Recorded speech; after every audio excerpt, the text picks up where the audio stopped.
सुप्रसिद्ध राजज्योतिषांत्रिक श्री माधव गुरुजी यांचा खास उपक्रम चिंतन, सत्संग आणि साधना. कैलास राणा शिवचंद्र मौळी, फणींद्र माता मुकटी तळाळी, कारुण्य सिंधू बबदुक हारी, तुझ वीण शंभो मज कोण तारी. शंभो शिव हर हर महादेव. ओम श्री सच्चिदानंद सद्गुरु श्री साईनाथ महाराज की जय. ओम साईराम. आपण सगळेजण शक्तिपीठाची माहिती घेतोय आणि शक्तिपीठाची माहिती घेत असताना भगवान शिवशंकरांनी पूर्णपणे ज्यावेळेला सती आता या जगामध्ये नाही आहे, तिने स्वतःला अग्नीमध्ये समर्पित केलं आहे, ही गोष्ट त्यांना ज्यावेळेला ध्यानामध्ये दिसली आणि त्यावेळेला ते जागृत अवस्थेमध्ये आले आणि नारद त्या ठिकाणी होते. नारदांनी संपूर्ण प्रसंगाचं त्या ठिकाणी वर्णन केलं आणि शिव त्या ठिकाणी पूर्णपणे स्वतःचा तिसरा नेत्र ओपन करतात, त्रिनेत्र ओपन करतात आणि ज्यावेळेला तो तिसरा डोळा त्यांचा उघडतो त्यावेळेला सगळीकडे पृथ्वीवरती जाळपोळ व्हायला सुरुवात झाली आहे, अग्निभिस्त व्हायला सुरुवात झाली आहे आणि शिव त्या ठिकाणून उठून पूर्णपणे दक्ष प्रजापतीने ज्या ठिकाणी यज्ञ ठेवला आहे त्या यज्ञाच्या ठिकाणी प्रगट झाले.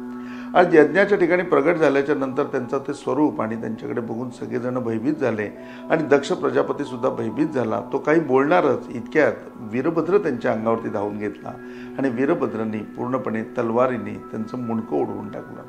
त्यांचं मुंडकं उडवून टाकल्यानंतर जेव्हा दक्ष प्रजापती यजमानच राहिला नाही त्याच्या वेळेला बाकी सगळे देव आणि यज्ञाकरता आलेले वेगवेगळे राजे हे त्या ठिकाणी पलायन करून निघून गेले आणि आता पलायन करण्याकरता कुठे जावं हा प्रश्न पडलेला आहे, कारण सर्व बाजूने अग्नी निर्माण झालेला आहे.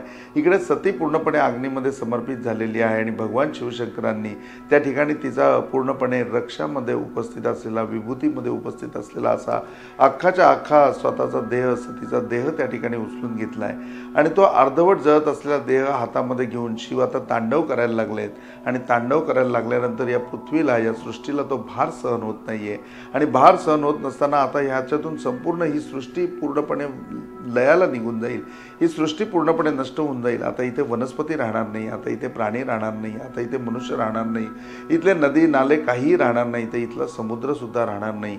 हे आता सगळ्यांच्या लक्षात आलंय आणि भगवान शिवशंकरांना आता शांत करायला पाहिजे म्हणून प्रत्येक जण विचार करायला लागलेत. त्यावेळेला इंद्र वगैरे सगळ्या देवांनी ब्रह्मांचा सहारा घेतला आणि ब्रह्मांना सांगितलं, अहो तुम्ही समजवा. ब्रह्म म्हणले, अहो मी त्यांच्या समोर सुद्धा जाऊ शकत नाही, मी त्यांच्या समोर जरी गेलो तरी त्यांच्या तेजाने मी पूर्णपणे जळून खाक होईन, मी काही समोर जाऊ शकत नाही. मग ते सगळे विष्णूंकडे आले आणि विष्णूंना सांगितलं, अहो तुम्ही काहीतरी करा.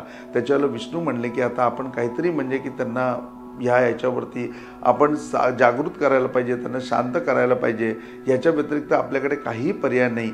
मग असं असताना आता आपण नक्की काय करायला पाहिजे हा सगळेजण विचार करत होते आणि विष्णूंना त्यावेळेला लक्षात आलं की संपूर्ण शिव तेवढं तेज आहे, शिवाचं तेज सहन करणारी एकच व्यक्ती आहे आणि ती म्हणजे शनी महाराज. की सूर्यसुद्धा त्यांचं तेज सहन करू शकत नाही, परंतु त्यांचं तेज फक्त एकच व्यक्ती सहन करू शकते, तर ते म्हणजे फक्त शनी महाराज. का तर ते त्यांच्या तेजापासूनच बनलेले आहेत, ते त्यांच्या नामापासूनच बनलेले आहेत.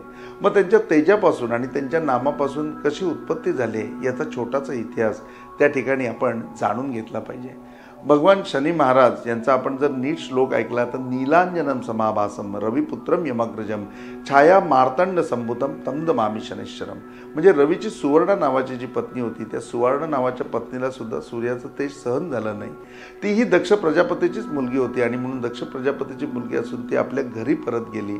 याच्याकरता परत गेली की ते तेज आपल्याला सहन होत नाही आणि आपल्या घरी आपण गेलेलो असताना इथे शनी महाराजांजवळ कोणीतरी असावं म्हणून त्यांनी स्वतःच्या छायेपासून एक सुवर्ण तयार केली आणि ती सुवर्ण त्या ठिकाणी ठेवली. या सुवर्णेच्या ह्याच्यामध्ये पूर्णपणे शनी महाराजांच्या गर्भाची धारणा झाली आणि ती तिची छाया असल्यामुळे तिने अन्न पाणी काहीच घेतलं नाही आणि अन्न पाणी न घेतल्यामुळे शनी महाराज आतमध्ये पूर्णपणे काळे काळे व्हायला लागले आणि याच्या व्यतिरिक्त तिने काय घेतलं असेल तर फक्त शिवाचं नाव घेतलं. ती फक्त शिव शिव शिव शिव एवढंच बोलत राहिली आणि त्या शिव शिव शिव एवढ्या नावावरती पूर्णपणे शनी महाराज जन्माला आले. शनी महाराज जन्माला आल्यानंतर ते इतके काळे होते की सूर्याने बघितल्यानंतर नंतर सूर्य म्हणला की अरे हा मुलगा माझा असूच शकत नाही, मी एवढा तेजोमय आहे तर हा एवढा काळा कसा. आणि ज्यावेळेला त्याच्याबद्दल काही दूषणं वापरली गेली, ज्यावेळेला त्याच्याबद्दल काही उद्गारचक शब्द म्हणजे की ज्यामध्ये पूर्णपणे दूषण होईल असे शब्द वापरले गेले, त्यावेळेला शनी महाराजांनी फक्त दृष्टी फिरवली. त्यावेळेला रवीचा म्हणजे सूर्याचा रथ जळायला पूर्णपणे सुरुवात झाली आणि त्याचा सारथी पूर्णपणे पांगळा झाला. ही दृष्टी बघितल्यानंतर सूर्यानी त्या ठिकाणी बाजूला झाले आणि माफी मागितली आणि सूर्यानी ध्यान अवस्थेमध्ये जाऊन सगळा प्रकार जाणून घेतला. तेव्हा त्यांना लक्षात आलं की हा शिवाचा अवतार आहे आणि शिव नावावरती, शिवनामाच्या नामस्मरणावरती हा जन्माला आलेला आहे. पुढे शनी महाराजांनी शिवाच्या ठिकाणी जाऊन शिवामध्ये पूर्णपणे अंतर्भिस्त झाले आणि शिवाकडनं शक्ती घेऊन या पृथ्वीवरती, या भूतलावरती पुढे त्यांनी आपलं अस्तित्व टिकवून ठेवलं. याप्रमाणे म्हणजे की शिवापासून उत्पन्न झालेले शनी महाराज आहेत, ते शनी महाराजांना त्या ठिकाणी भगवान विष्णूंनी पाचारण केलं आणि विचारलं की आता यांना शांत कसं करायचं, याच्यावरती तुमच्याकडे काय उपाय आहे का. त्याच्यावरती शनी महाराज म्हणले की यांना शांत करू शकत नाही, फक्त एवढंच करू शकतो की तुम्ही तुमचं सुदर्शन चक्र सोडा, मी ते पूर्णपणे माझ्या दृष्टीने बघीन आणि प्रत्येक ठिकाणी त्यांच्या हातामध्ये हे जे सतीचा देह आहे, या सतीचं जे प्रेत त्यांच्या हातामध्ये आहे त्याचे आपण तुकडे तुकडे तुकडे तुकडे असं विघटन करू. एकदा ते प्रेत त्यांच्या हातातून निघून गेलं, ते सतीचा स्पर्श त्यांचा एकदा निघून गेला की मग ते भानावर येतील आणि भानावर आल्यानंतर पुढची जबाबदारी आपण पार पाडू. भगवान शंकरांचा शांत करण्याकरता शनी महाराजांनी सांगितलेला हा प्रस्ताव विष्णूंनी मान्य केला आणि विष्णूंनी सुदर्शन चक्राला आज्ञा दिली. आता सुदर्शन चक्र ज्यावेळेला आपण पाठीमागे महाभारतामध्ये ऐकलं की सूर्याला सुद्धा झाकून ठेवण्याची ताकद या सुदर्शन चक्रामध्ये आहे, एवढं ते तेजस्वी आहे, परंतु भगवान शिवशंकरांच्या तेजापुढे तेही चालत नाहीये, तर ते चालण्याकरता शनी महाराजांची दृष्टी वापरावी लागते. ही शनी महाराजांच्या दृष्टीची ताकद आहे आणि शनी महाराजांच्या दृष्टीच्या ताकदीने त्यांनी ते पूर्णपणे सुदर्शन चक्र आपल्या दृष्टीवरती पूर्णपणे म्हणतात तसं प्रमाणित केलं आणि सतीच्या शरीराचे तुकडे तुकडे व्हायला लागले.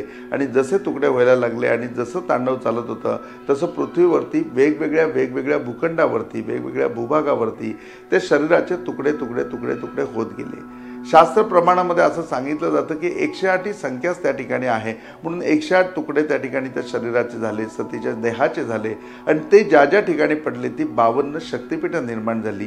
आणि ही 52 शक्तिपीठं निर्माण झालेली असताना ह्याच्या व्यतिरिक्त ज्या ज्या ठिकाणी पूर्णपणे महालक्ष्मीचा असेल किंवा आदिमाया आदिशक्तीचा असेल, कधी अंबे भवानीचा असेल, अशा वेगवेगळ्या नावाने देवीचा उद्धार, ज्या ठिकाणी देवीचा पूर्णपणे जयघोष केला गेला त्या त्या ठिकाणी देवी प्रगट झाली. ती स्थानं मिळून पूर्णपणे 108 होतात, परंतु शक्तिपीठं मात्र 52 असतात.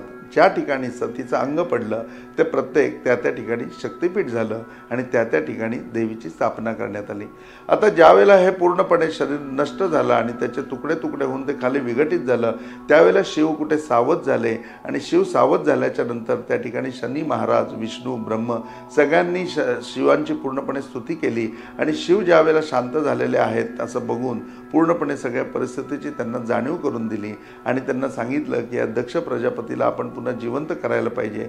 ही सगळी कालगणना आहे. शक्तीचं अस्तित्व प्रत्येक ठिकाणी येण्याकरता हा घडलेला फक्त एक क्रम आहे. या दृष्टीकडे तुम्ही पूर्णपणे अंतःकरणाने, भावनेने, प्रेमाने बघा. या सृष्टीचा जो लय आता तुमच्या याच्यामुळे झालेला आहे तो लय पुन्हा अस्तित्वामध्ये आणा. पुन्हा त्या ठिकाणी ही सृष्टी हरितभरित करूया आणि तुम्ही दक्ष प्रजापतीला पुन्हा जिवंत करा.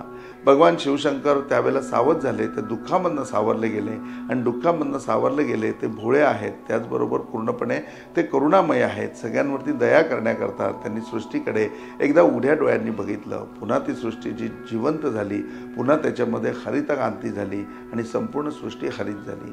जे त्यांच्या आगीमुळे त्यांच्या त्रिनेत्र त्रिनेत्र त्यांनी उघडल्यामुळे संपूर्णकडे जे काही ज्वालामय झालं होतं ते सगळं पुन्हा शांत झालं. जे पहिल्यासारखं होतं तसं झालं आणि त्यांनी कोरोना अवस्थेमध्ये पूर्णपणे दक्ष प्रजापतीकडे बघितलं आणि सांगितलं की एखाद्या प्राण्याचं जे मुंडकं काढून आणा, ते आपण त्यांना बसूया. आणि त्याप्रमाणे मेंढ्याचं म्हणजे बकरीचं मुंडकं काढून आणलं आणि ते बकऱ्याचं मुंडकं ते दक्ष प्रजापतीच्या मुंडक्यावरती ठेवलं आणि ज्या वेळेला त्याच्या शरीरावरती त्याच्या धडाला लागून ते मुंडकं ठेवलं तसं लगेच संजीवन मंत्र म्हणून शिवांनी त्याच्यावरनं हात फिरवला आणि दक्ष प्रजापतीला पूर्णपणे मेंढ्याचं म्हणजे बकरीचं तोंड आलं आणि दक्ष प्रजापती पुढे कार्यान्वित झाला। त्यांनी सर्वप्रथम काय केलं तर भगवान शिवशंकरांची माफी मागितली आणि या सगळ्या देवगणांनी देखील माफी मागितली आणि सांगितलं की या निमित्ताने आता शक्तीचा अंश पृथ्वीवरती आलेला आहे, प्रत्येक ठिकाणी शक्तीचा अंश निर्माण झालेला आहे। ही आदिमाया आदिशक्ती जनशक्ती त्या ठिकाणी प्रस्थापित झालेली आहे आणि ती प्रस्थापित झालेली असल्यामुळे ही सगळी शक्तिपीठं आता निर्माण झालेली आहेत। ही शक्तिपीठच पुढे मानवाचा विकास करतील, मानवाला धैर्य तर देतीलच, त्याला संस्कार सुद्धा देतील, त्याचबरोबर त्याला पूर्णपणे कल्चर हे सुद्धा परिधान करतील। म्हणजे आपल्यामध्ये जी विभिन्नता आहे, आपल्यामध्ये पूर्णपणे प्रत्येक गोष्टीमध्ये आपण म्हणतो की आपल्याकडे एक कल्चर आहे, आपल्याकडे स्वतःकडे आपली स्वतःची एक परंपरा आहे। या सगळ्या परंपरा आपल्याकडे येण्याचं कारण ही शक्तिपीठं आहेत। आपल्यामध्ये प्रत्येकामध्ये एक ऊर्जा आहे, प्रत्येक वेळेला त्या ऊर्जेने आपण प्रभावित होतो, ती ऊर्जा येण्याचं कारण म्हणजे शक्तिपीठं आहेत। आणि आम्ही जे काही घडतो, आमचं जे काही कर्तृत्व आहे, आम्ही जे काही वागतो आणि आमच्यामध्ये जे सामंजस्यत्व येतं किंवा वेळप्रसंगी आमच्यामध्ये जे शौर्यत्व येतं ते सुद्धा ह्याच प्रसंगातून येतं, ह्याच ठिकाणाहून येतं। आणि ही जी ताकद आहे ती ताकद आपल्या सगळ्यांना प्राप्त व्हावी त्याकरता झालेला हा सतीचा जन्म होता आणि या जन्माची ही सार्थकता होती। आणि सतीच्या त्या जन्मामुळे नवे सतीच्या त्या मृत्यूमुळे आम्हाला शक्तिपीठाची प्राप्ती झाली।